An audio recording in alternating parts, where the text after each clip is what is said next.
so interesting to watch you, because a lot of times you've decided that you will be determined. I'm going to make this happen. I'm going to achieve the relationship I want. I'm going to achieve the financial situation that I want. I'm going to achieve the bodily condition that I want. And in that determination, that is a very wonderful thing. It's so good to know what you want, and it's so good to speak about what you want. But we've been talking for years, and if you've been listening to us at all, you've been hearing us speaking about the law of attraction. Yes, most powerful, significant law in the universe, and the one that your understanding of it will serve you better than all others. And for a while you heard us speaking, and we often do, about the law of deliberate creation. We asked Jerry and Esther to call it the science of deliberate creation, because it really is ongoing and it's unfolding. But then we want to talk to you about the law of allowing. We began calling it the art of allowing, because the only law worth mentioning, really, we don't count gravity, is the law of attraction. But the art of allowing really is what we're talking about here. And it's about managing your vibration. It's about caring enough about how you feel that you tune yourself to the frequency of who you really are. Now, that's the most important thing to talk about. So you know that you are extensions of source energy. You know that, don't you? But you aren't just extensions of source energy in the sense that you were source and here you are an extension of that. You are extensions of source energy in a greater sense, in the sense that you are the ambassador of source energy. You are the leading edge of source energy. You are the pioneers of source energy. You are the physical manifestation of source energy. So here you are as leading edge creators, as enormous, essential catalysts to expansion, sifting and sorting and constantly launching these vibrational rockets. Now, you heard us say just now that when you know what you don't want, at many vibrational levels of your being, you know what you do want. Even consciously, you can say, well, I know I don't want that. I know I do want that. But it's much deeper than that. It's much more sophisticated than that. It's much more constant than that, where in every moment of your perceptual experience, you are launching these rockets, which means the larger part of you is becoming constantly. Now, this is the thing that most of our physical friends do not understand, but it's so essential to your understanding if you are to understand your emotions or why you are here or how to be happy. And that is that with every expanding rocket or energy or vibration that exudes from you, and it does constantly all day, every day, that the larger part of you incrementally, and we only use that word because you're shooting the rockets off incrementally, but this larger part of you is incrementally expanding. So that means that the possibility of you getting further, vibrationally speaking, from who you are is something to consider, because every time you know what you don't want, you expand. But the question is, are you taking the expansion, or are you beating the drum that caused the expansion? You follow? Because when you know what you don't want, you expand. And if you know what you don't want, you expand some more. And if you talk about what you don't want, you expand some more. And if you join a blog, you expand some more. And those online chat groups, you expand some more. But the question is, are you going with the expansion, or are you just causing the expansion? And the way you feel is your indicator of whether you're going with it or whether it's getting out ahead of you. And if it gets out ahead of you, then you don't feel so good. If life causes you to expand and you are not aware of the expansion and doing your work in keeping up with it, then the gap can get wide enough that you can begin to experience some discomfort that is beyond the negative emotion that we love you very much. The negative emotion that, oh, we love you so much. The negative emotion that you have come to accept as part of life. In other words, it feels normal to you to complain. It feels normal for you to feel resentful. It feels normal for you to feel embarrassed or fearful, or it feels normal for you. In other words, you know because you talk to others about the same thing and they tell you they feel the same way. And so you validate your negative emotion because everybody's doing it. And because everybody's doing it, it doesn't feel so weird to you, but it ought to feel weird to you because you're supposed to feel good. And when you don't, something's off, you see.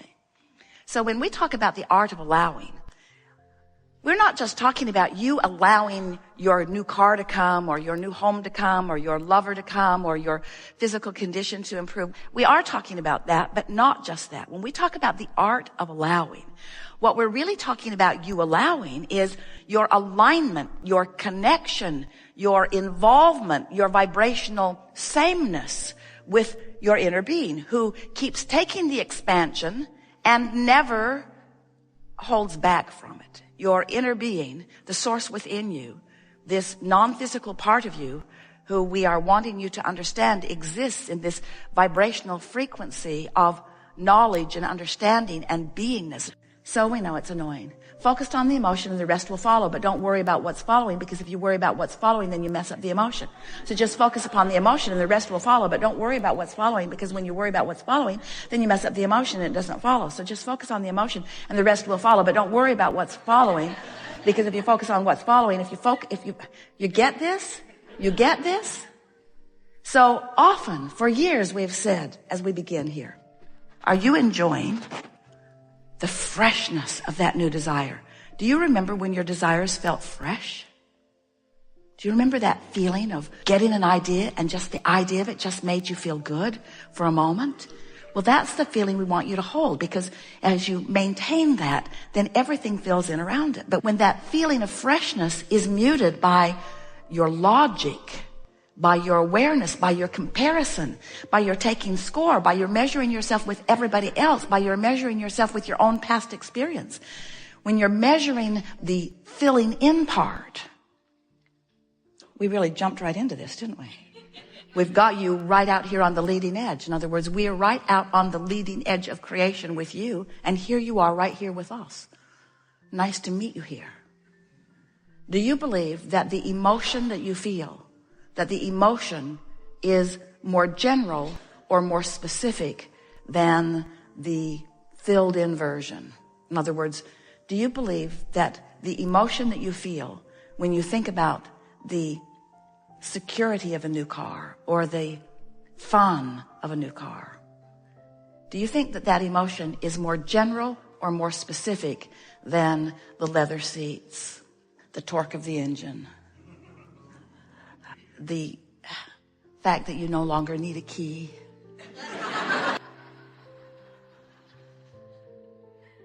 The incredible color that has been created that almost defies anybody's ability to translate color in cars. Have you seen the color of that car? Do you think that the emotion is more general or more specific? It is. It's general. And do you think that it's possible for you to find a general feeling? Do you think it's possible for you to find a general feeling of something without the specifics? This is the key. This is the missing piece that you've been looking for. Because if you can figure out how to induce within yourself, by the sheer focus of your mind, upon the emotional properties of these things that you want, of these relationships that you want, of these recoveries that you want, of anything that you want, if you can isolate within yourself the emotional simplicity, then you will manage to put yourself in vibrational sync with your desire. And when you put yourself in vibrational alignment with your desire, the rest of it just follows. It's law. Now we know that's sort of hard to grasp sometimes, because you've been thinking that source is separate from you for a while, as you've been listening to the bogus human speculation that you are here being tested for something, when really you're here because you are a fabulous creator and you wanted to be out here on the leading edge of thought creating, and you fully expected to let your physical senses explore the data and help you come to conclusions about what you personally and individually think would be better for you right here, right now. Understanding that when you find something like that you're focused upon, that the source within you will flow to you, through you, about it, you see. Because source is creating through you. What do you think about this world in which you manifest? Do you like manifestations? Do you like setting a goal for something or setting an intention for something and then watching the universe provide the path of least resistance in order to give it to you or in order to show it to you? We want you to understand that that path of least resistance really is the path of your lessening of resistance. Because in the moment that life causes you to want something, everything and everyone, all non-physical focus, the energy that creates worlds is on it, providing circumstances and events with law of attraction gathering up all of the cooperative components, bringing each and everything to you. The path of least resistance means, how are you doing in your allowing of what you want? Because when you want something and you fully expect it to be, there's no resistance and the path is clear and fast and easy.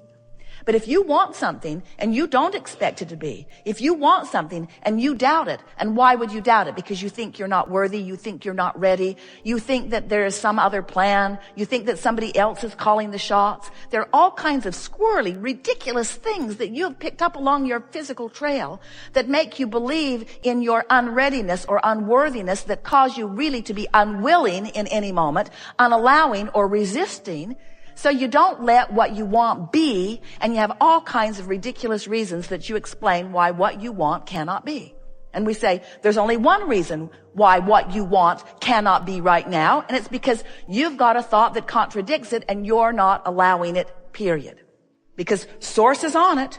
When you say you want it, when life causes you to identify that you have this desire, you are a creator that came as a focuser of energy. And whatever you want must be coming into being and is coming into being and will come into being, and you will experience it fully if you will allow it. And this whole gathering, what we are here to talk to you about, is how to figure out how to get yourself in the place of willingly allowing the goodness that you're asking for to flow into your experience. Manifestation is such a wonderful thing. Sometimes as we play with you, we hear you. It's like you think that there's spiritual and there's material and that they don't go together. And we say, then how do you explain being here? How do you explain the physicalness that is you? How do you explain the flesh, blood, and boniness? How do you explain the matter, the material? How do you explain the stuff of your physical universe? How do you explain it? It's manifestation that has blossomed as a result of source energy flowing into this leading edge time-space reality. And the goodness of where you are is huge. It is dominant. And the not goodness is just your unwillingness to allow the goodness right here, right now, for some squirrely reason. We're really into squirrels these days. Squirrels are wonderful, but they are squirrely. They seem to have attention deficit disorder. We want you to focus. We want you to be the clear-minded, creative genius that you are. But most of all, we want you to find a way, as we're playing together today, to accept the rightness of your good life. We want you to accept the benevolence of the energy that flows to you and through you. And we want you to get eager and frisky about you being the vortex through which this energy flows. So we've been talking to you for a while about how you are the creator of your own reality. Jane Roberts, through Seth, coined those magical words. You create your own reality. You create your own reality. You create your own reality. But who is you? Who is you? You were you before you came into this body, and you are you in this body, but you are you not in this body. There is this vibrational beingness, this range of vibration that ranges from the source that is you right on through to this furthest most leading edge extension of that which is you. You is you. You cannot pinch yourself off from you. You cannot cease to be connected to that you that made the decision to come, that you that knows of your worthiness, that you that came with the express purpose of sifting and sorting and coming to personal new conclusions about what would be better for you. What would be better for you? What would be better for this time-space reality? What would be better for all that is? What could be better? What would be more? Because when you are an eternal being, that's always on your mind. It's always on your mind. What more? What more? What more? So no matter how good life gets, there's always a potential for more. And contrast sharpens your awareness of wanting the more. Then you must use the power of your ability to focus upon